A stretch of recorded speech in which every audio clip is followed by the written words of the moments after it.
L'Europe en 3 minutes, le podcast. Toute l'Europe vous propose de mieux saisir les enjeux et le fonctionnement de l'Union européenne en 3 minutes. Une série audio courte et sans jargon.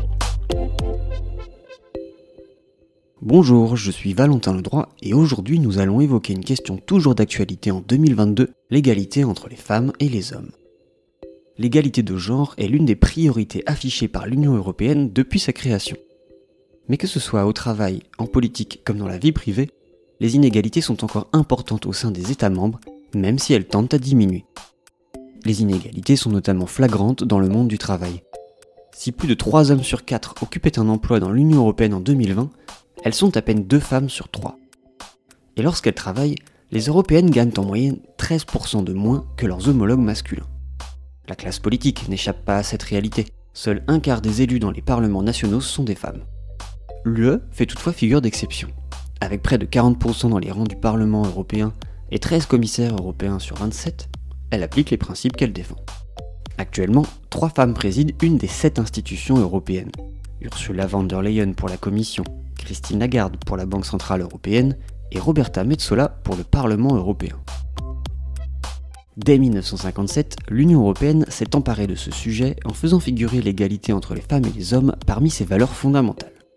Quelques années plus tard, en 1975, elle adopte sa première directive contre la discrimination salariale.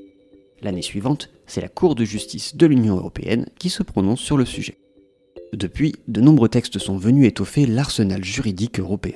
Au fil des années, des directives ont instauré un congé parental dans les États membres ou favorisé l'équilibre entre la vie professionnelle et la vie privée. Les fonds européens ont permis quant à eux d'aider les femmes à augmenter leur niveau de qualification et faciliter leur retour à la vie professionnelle après la maternité. Et l'Union européenne ne compte pas s'arrêter là.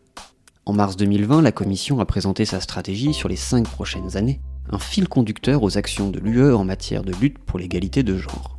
Elle a depuis proposé une directive sur la transparence des rémunérations, des mesures pour mieux lutter contre les violences sexuelles et sexistes, ainsi que l'instauration de quotas dans les conseils d'administration des grandes entreprises.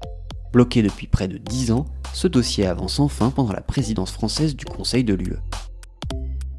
Si des progrès importants sont à noter, ils restent lents, d'autant que l'UE a une compétence assez limitée en la matière et que la Commission doit donc compter sur le soutien des États membres dans toutes ces initiatives. Surtout, il reste fragile, comme l'a démontré la pandémie de Covid-19, durant laquelle les violences conjugales ont fortement augmenté.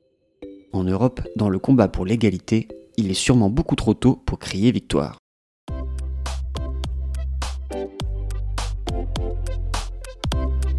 Retrouvez l'Europe en 3 minutes, le podcast, sur www.touteleurope.eu et sur votre plateforme d'écoute préférée. Partagez-le, commentez-le et à très vite pour un prochain épisode. L'Europe en 3 minutes, le podcast.